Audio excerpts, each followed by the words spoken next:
말씀을 보도록 합니다. 오늘 함께 볼 하나님 말씀은요, 이사야 40장 1절에서 2절 말씀입니다.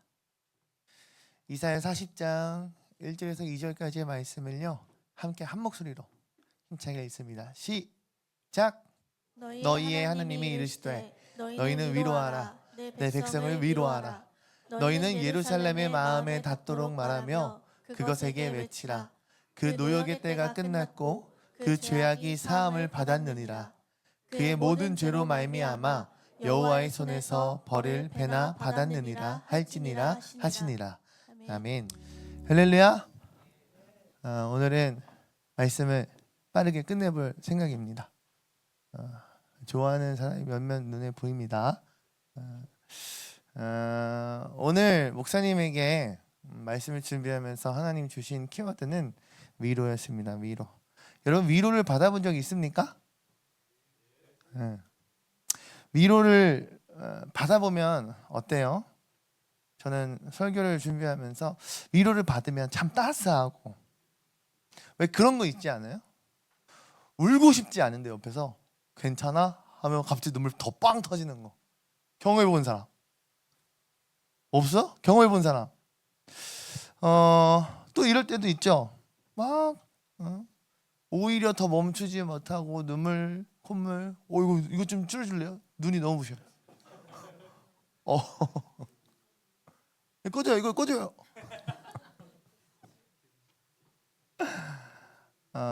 때로는 여러분 반대로 위로를 해줘 본 적도 있어요. 위로를 해주고 나면 우리 마음에 그런 마음이 있죠. 뿌듯함, 그리고 안도감, 그리고 마음 한켠이 따스해지는 그런 경험들을 사실 청년의 때라면 누구든 안 해봤겠습니까? 근데 때로는 이 위로라는 게요, 다른 어떤 이의 마음에 닿지 않을 때도 있더라고요.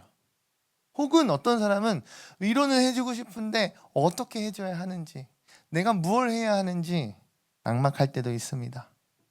어떤 위로도 다른 상대에게 닿지 못할 때, 더 나아가 어떤 위로를 해줘야 할지 모를 때 우리는 어떻게 해야 할까요? 그런 고민에서 오늘 설교를 시작해봤습니다. 오늘 설교 제목은요, 위로부터 오는 위로라고 정해봤어요. 따라해봅시다. 위로부터 오는 위로. 네, 맞아요. 여러분, 사람의 위로와는 비교할 수 없는 엄청 크신, 광대하시고 위대하신, 더 풍성하신 위로부터 오는 위로가 있다라는 사실을 우리 모두가 깨닫길 소망합니다. 그 위로는 바로 하나님 아버지께서 우리에게 주시는 은혜인 줄 믿습니다. 오늘 말씀을 통해 위로의 하나님이 역사하시는 우리 사랑하는 바이 청년부 모든 지체들 되길 축복해요. 오늘 본문 말씀이 이사야 40장의 성경책으로 보면요, 이렇게 소제목이 기록되어 있더라고요. 희망의 말씀. 희망의 말씀이라고 이 40장의 시작을 소개하고 있어요.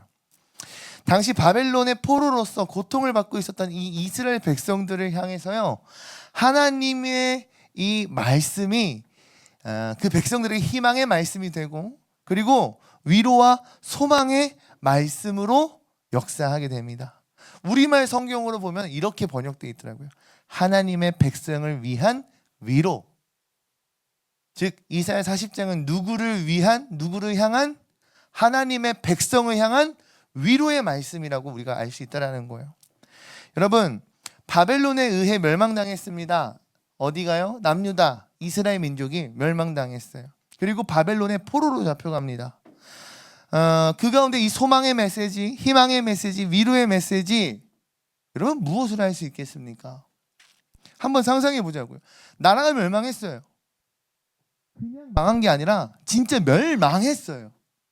내 사랑하는 가족들, 나의 친구들, 나의 연인들은 모두 죽거나 헤어지거나 더 이상 만날 수 없는, 함께할 수 없는 이별에 처했습니다. 내가 소중히 여겼다고 생각했던 나의 일상, 나의 어떤 가치 있었던 그 모든 것들도 이제는 내가 소유할 수 없고 누릴 수 없고 그 자유를 만끽할 수 없는 그런 위치가 바로 포로라고 표현할 수 있지 않을까요? 포로로 잡혀간 그 십수년의 너무나도 길고 너무나도 오랜 기간 가운데 시간이 지나 페르시아 왕국이 등장합니다. 고향으로 돌아갈 그 길이 한 줄기 빛과 같이 이 민족에게 열립니다. 바로 그 시점에 오늘 본문인 이 이사야 40장의 말씀이 이스라엘 민족에게 주어진 거예요. 할렐루야. 포로 생활의 끝 무렵, 하나님이 약속하신 70년의 포로 생활의 그 끝 무렵에 절망 가운데 지쳐 있었던 이 남유다 백성들에게 하나님께서 뭐라고? 내가 너를 해방할 거야. 내가 너희를 너희 고향 이스라엘 땅으로, 그 유다 땅으로 다시 귀환시킬 거야 라고 하나님께서 귀환의 약속을 선포하시는 거예요. 무려 70년이라는 시간을 포로로 지냈어요. 여러분, 70년이면요 적어도 한 세대가 그 70년이라는 시간 안에 삶이 녹아있지 않겠습니까? 이미 저버린 생명이나 혹은 새로 피어난 생명 모두가 이 70년이라는 시간 안에 다 포함되어 있을 거란 말이에요. 멸망과 이후 포로라는 생활 가운데 그들은 분명 이 위로의 위로를 더했을 거예요. 더 이상 포로의 그 생활, 그 패배의 생활 가운데 찌들어 있던 그들의 삶 가운데 하나님의 이 말씀은요 위로의 위로를 더하는, 뭐랄까요, 말할 수 없을 아주 큰 위로로 다가왔을 거라고. 여러분, 괜찮아, 힘내자, 할 수 있어, 다 잘 될 거야. 근데 여러분, 위로를 받는 자도 위로를 하는 자도 모두가 감사하고 또 훌륭하다 말할 수 있죠. 위로가 필요한 자에게 위로를 해줄 수 있는 것 훌륭한 겁니다. 잘하는 겁니다. 그리고 위로가 필요한 나에게 다른 이가 해주는 위로 받아들일 수 있는 것, 이것 또한 훌륭한 자세예요. 건강한 공동체, 개인적으로나 공동체로나 건강한 모습이라 얘기할 수 있겠어요. 근데 한번 우리가 생각해 보자고요. 진짜 그것이 그들에게 남아 있었던, 이 당시 포로 70년을 지내고 있었던 이들에게 괜찮아, 언젠간 해 뜰 날 올 거야, 괜찮아, 언젠간 좋은 날 올 거야, 이런 위로가 정말 그들의 상처를 다 덮고 혹은 새살이 피어나고 그들의 상처가 치유될 만큼의 진짜 위로가 될 수 있을까요? 여러분들이 전할 수 있는 위로, 여러분들이 할 수 있는 위로가 과연 어느 수준까지 그에게, 다른 이에게 참된 위로의 역할을 해줄 수 있을까요? 이들의 삶 속에는 벌써 서로를 위한 위로가 있은 지 70년이라는 시간이 가까웠어요. 그러니 그 긴 70년의 포로 생활을 버틸 수 있었겠지요. 근데 그들에게 진짜 필요했던 위로는 어떤 위로였을까요? 우리들 스스로의 위로, 그 위로를 뛰어넘는 위로부터 내려오는 위로, 하나님으로부터 내려오는 그 위로의 말씀이 그 멸망해버린 이스라엘 민족 가운데 꼭 필요했다는 사실을 우리는 깨달아야 합니다. 할렐루야. 동일해요. 우리에게 적용하면 어떻게 될까요? 옆에 있는 지체들 얼굴 봐보세요. 위로가 필요합니까? 위로 필요해요? 옆에 있는 지체들한테, 야, 너 이렇게 생겼지만 괜찮아, 잘 될 거야, 어느 순간 해 뜰 날 올 거야. 여보, 근데 당장은 오케이, 당장은 버틸 수 있지, 당장은 인정할 수 있지. 근데 그 70년이라는 시간이 끝이 나지 않는 시간을 생각해 본다면요, 여러분, 얼마나 힘듭니까? 여러분들의 인생이, 저는 이제 30대 후반을 향해 가고 있는데, 야, 40살에도 괜찮을 거야. 근데 여러분, 40살이 지나면 50대가 오겠죠. 점차 가면 갈수록 새로운 일들은 생겨난다는 거예요. 우리가 그저 표면적으로 할 수 있는 위로가 진짜 위로라 말할 수 있는가? 우리는 한 번쯤 생각해 봤으면 좋겠다라는 거예요. 이스라엘 민족에게 정말 필요했던 건 서로가 서로를 위로하는 그 위로의 위에 있는 하나님의 위로의 말씀이었듯이, 저는 우리 사랑하는 바이 청년부 모든 지체들에게 동일하게 하나님의 말씀의 위로가, 할렐루야, 하나님의 위로의 위로가, 할렐루야, 필요하다라고 저는 믿습니다. 이 이사야 40장에 울려 퍼진 하나님의 위로하심은요, 물론 귀하고 물론 소중한 서로 공동체 안에서의 위로도 특별하고 좋지만, 그보다 더 굉장히 특별하고 그보다 더 굉장히 파워풀한 참된 영적인 위로로 다가오지 않았을까 생각해 봅니다. 예화를 한번 검색해봤는데 이게 떴더라고요. 여러분 1945년 8월 15일 일제식민 통치 아래에서 이 한민족이 해방이 나팔이 울려 퍼집니다. 오랫동안 주권을 잃고 억압과 고난, 모진 핍박을 당했던 이 백성들이 라디오 방송을 통해서 흘러나오는 전쟁이 끝났다, 우리나라가 해방되었다라는 말을 듣자마자 거리로 뛰쳐나와 소리지르기 시작하는 거예요. 만세! 만세! 대한독립 만세! 말이에요. 이와 마찬가지로 바벨론에서 십수년을 타향살이하며 노예로 살아갔던 그들에게 선지자 이사야가 찾아와요. 그들에게 선지자 이사야를 통한 하나님의 말씀이 들렸을 때, 하나님의 말씀이 그들에게 위로의 말씀이요, 해방의 말씀이요, 다시금 우리가 하나님의 민족으로서의 회복의 말씀이 다시금 들렸을 때 얼마나 크게 다가왔을까요? 너희는 위로를 받아라, 너에게 해방이 가까이 왔다라는 그 하나님의 말씀 말이죠. 여러분, 다른 누가 아니에요. 다른 어떤 이가 아니에요. 외적으로는 페르시아 왕국이 세워지면서 그런 새로운 왕국이 이스라엘 민족을 행정법상으로 돌려보내고 이러한 것이지만, 이스라엘 민족의 역사하신 하나님의 음성은 뭐라고 합니까? 내가 너희의 죄를 용서한다. 할렐루야. 내가 너희의 죄를 용서하고 너희를 이 바벨론의 포로라는 속박에서 풀어주겠다라는 하나님의 음성이 이들에게 임하였단 말이에요. 저는 이러한 하나님의 말씀이요, 마치 어둠 밤 그 끝에 들려오는 그 새벽 수탉 소리 있잖아요. 그런 소리처럼 너무나도 반갑고 가슴이 뛰게 만드는 그런 소식이었을 것 같아요. 우리 함께 고린도후서 1장 3절에서 7절 말씀, 우리말 성경을 한번 읽어보겠습니다. 읽습니다. 시작! 하나님 곧 주 예수 그리스도의 아버지, 자비의 아버지, 모든 위로의 하나님께서는 찬양받으실 분입니다. 그분은 우리의 모든 환난 가운데서 우리를 위로하는 분이시기 때문입니다. 우리가 하나님께 받는 위로로 인해 우리도 환난 가운데 있는 사람들을 위로할 수 있게 하시는 분이십니다. 그리스도의 고난이 우리에게 넘치는 것 같이 우리의 위로도 그리스도를 통해서 넘칩니다. 우리가 고난당하는 것도 여러분을 위로하고 구원하기 위한 것이요, 우리가 위로받는 것도 여러분을 위로하기 위한 것입니다. 이 위로가 여러분 가운데 역사하므로 여러분이 우리가 당하고 있는 것과 동일한 고난을 당할 때도 잘 견뎌내게 된 것입니다. 여러분에 대한 우리의 소망은 굳건합니다. 여러분이 고난에 함께 참여하는 것처럼 위로에도 함께 참여하는 것을 우리는 알고 있습니다. 아멘. 할렐루야. 고린도서 1장 말씀을 보면요, 사도 바울이 이렇게 이야기하고 있어요. 위로에 대해서 이야기하는데 하나님께서 찬양받기에 합당하시대요. 하나님은 찬양받기에 합당하십니다. 왜요?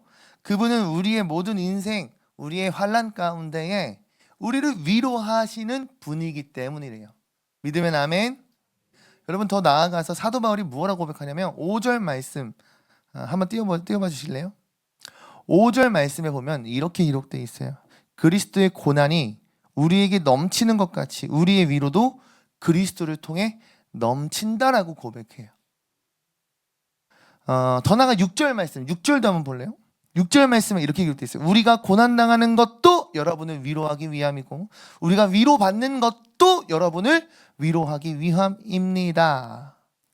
이 말씀과 같이요, 여러분, 사도 바울이 고난을 당한 것도 위로를 받은 것도 모두가 다른 이를 향한, 다른 영혼을 향한 위로가 됨을 우리 또한 깨닫는 은혜가 필요하다라고 저는 여러분께 말씀드리고 싶어요. 아멘이십니까? 쉽게 말해, 하나님께서 오늘 우리의 인생 가운데, 환난 가운데 살아가고 있는 청년들, 여러분들의 인생 가운데 하나님이 함께 하시면 여러분들을 위로하신다라니까요. 이것을 믿으셔야 돼요. 아, 나의 참된 위로자 되시는 하나님이 나와 함께 하시는구나. 사도 바울 뭐라고 고백하는 거예요? 내가 예수 그리스도가 고난을 받은 이유, 더 나아가 내가 고난을 받는 이유, 더 나아가 내가 위로를 해주고 내가 위로를 받았던 이 모든 것이 다른 이를 위한, 다른 영혼을 향한 위로가 될 수 있다 없다? 있다라는 거예요. 그러면서 7절 말씀에 이렇게 권면합니다. 7절 말씀 띄워주세요. 7절 말씀에 뭐라고 합니까? 고난에 함께 동참하듯이 여러분이 위로하는 일에 함께 참여할 것을 알고 있다라고 사도 바울 기록해요. 우리 사랑하는 바이 청년부 여러분, 여러분이 받은 위로가 때로는 다른 사람을 향한 위로가 되는 힘이 된다라는 사실을 깨달아야 합니다. 아멘이십니까? 근데 중요한 건 뭘까요? 위로. 다른 이를 위로할 때, 아 그렇구나, 내가 다른 이를 위로해야 할 그런 필요성이 있구나 라는 것을 결국 나눈 거예요. 근데 중요한 건 다른 이를 향해 나아가는 위로, 세상적인 위로는 똑같이 할 수 있죠. 야 언젠간 죽으면 벼들려 오겠지. 야 개천에서 욕난다 하잖아. 언젠간 네 인생에도 로또 맞겠지. 이런 단순한 위로가 아닌 나의 힘과 나의 능력과 나의 지혜와 나의 어떤 그 무엇으로 상대방을 위로하는 것이 아닌 우리에게 필요한 것은 무엇입니까? 나의 것이 아닌 사도 바울의 고백처럼 예수 그리스도를 통해 위로받은 그 경험을 가지고, 예수 그리스도를 통해 은혜 받은 그 은혜를 가지고, 예수 그리스도의 그 보혈, 예수 그리스도의 그 십자가의 능력, 예수 그리스도를 통한 그 복음의 능력을 가지고, 할렐루야, 여러분이 그 능력을 힘입어서 위로를 해야 된다는 거예요. 왜요? 저와 여러분들에게 사도 바울과 동일하게 오늘날 성경은, 오늘날 예수는, 오늘날 그 십자가의 능력은 동일하게 우리에게 복음을 확증하고 있기 때문입니다. 우리 또한 예수 그리스도로 말미암아 위로가 뻗어나가는, 아멘, 여러분들을 통한 것이 아닌 하나님으로부터 나오는 위로가 여러분들의 삶 곳곳으로 뻗어져 나가는 우리 사랑하는 바이 청년부대에게 소망합니다. 말씀 정리하기 원해요. 쉽게 말해 오늘 이사야 40장의 말씀은 희망의 말씀, 그리고 하나님의 백성들을 위로하는 말씀이라고 기록되어 있어요. 여러분 70년이라는 시간에 그 포로 생활이 정말 쉬운 게 아니라니까요. 여러분들 하루 회사에서 7시간 8시간 일하는 거 쉬워요? 어려워요? 어렵죠. 빡세죠. 빨리 집에 가고 싶죠. 반차 연차 이런 거 쓰고 싶죠. 근데 그런 거 없이 70년을 일해야 돼. 어렵다니까요. 야 우리 언젠간 진짜 괜찮을 거야, 70년 언젠간 지나갈 거야 라고 하더라도 그들에게 찾아왔던 이사야 선지자를 통한 하나님의 말씀은 그 감동이 정말 비교할 수 없을 만한 감동이었을 거라 저는 생각해요. 근데 사도 바울 또한 뭐라고 얘기해요? 그리스도를 통한 고난과 내가 당한 고난, 그리스도를 통한 위로와 내가 받은, 내가 전할 위로, 이 모든 것이 다른 영혼을 향한, 다른 이를 위한 우리의 위로가 뻗어나가야 할 곳을 가리키고 있다라고 오늘 성경은 우리에게 말씀해요. 마지막 마태복음 11장 28절 말씀 함께 마지막 읽기 원합니다. 시작! 수고하고 무거운 짐진 자들아 다 내게로 오라. 내가 너희를 쉬게 하리라. 아멘. 한 번 더 시작! 수고하고 무거운 짐진 자들아 다 내게로 오라. 내가 너희를 쉬게 하리라. 위로하는 바위 됩시다. 서로 위로해 줬으면 좋겠어요. 서로 하나 되었으면 좋겠어요. 근데 우리 바위 공동체는 다른 무엇으로 하나 되는 건 아닌 수고하고 무거운 짐진 자들을 모두 품으신 예수 그리스도로, 예수 그리스도로 하나 되는 여러분들 됐으면 좋겠어요. 친구가 힘들어요? 가서 얘기해줘요. 괜찮아. 근데 그냥 괜찮은 게 아니죠. 우리는 뭐예요? 하나님 함께 하셔. 괜찮아. 내가 너와 함께 기도할게. 힘내. 하나님 너한테 역사하실 거야. 우리 같이 믿음 가지자. 그렇게 결단하고 나아갈 수 있는 여러분들이 됐으면 좋겠어요. 다른 이들은 세상적인 방법은 어떠한 해결 방법에 있어서 여러 가지 멋들어진 방법들을 제시할지 몰라요. 때로는 살아가다 보면 그런 것들이 더 매력적으로 보이고 맞는 말처럼 보일지도 몰라요. 근데 중요한 건 하나님은 지금도 우리의 삶 가운데 함께 하시며 살아계시며 운행하시며 역사하신다는 사실입니다. 우리 마지막으로 이 찬양하기 원해요. 우리 함께 지어져가네 고백하기 원합니다. 우리는 하나님 자녀, 우리는 하나님의 자녀, 주 사랑하네, 주 사랑하네. 우리 구할 때 주님 나를 사랑하신 것 같이 우리도 서로 사랑할 수 있네. 우리도 서로 사랑할 수 있네. 우린 주의 몸된 교회, 우리는 주의 몸된 교회. 뭐든지 제가 하나 될 때 예수님의 마음을 닮아가며 고통과 즐거움 함께 나누네. 하나님 안에서, 하나님 안에서 우리 서로 이어져 주가 거하신 성전이래네. 모퉁이 돌 대신 예수와 하나 되게 하신 성령 안에 함께 지어져. 우리 처음부터 고백하길 원합니다. 우리는 하나님의 자녀, 주 사랑하네. 우리 거할 때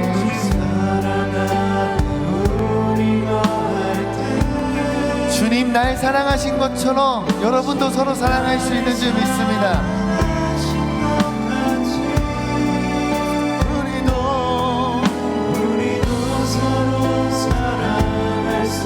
우리 더욱더 마음을 모아 고백합시다. 우리는 주의 몸된, 우리는 주의 몸된 교회. 뭐든지 제가 하나 될 때 예수님의 마음을 닮아가며 고통과 즐거움 함께 나누네.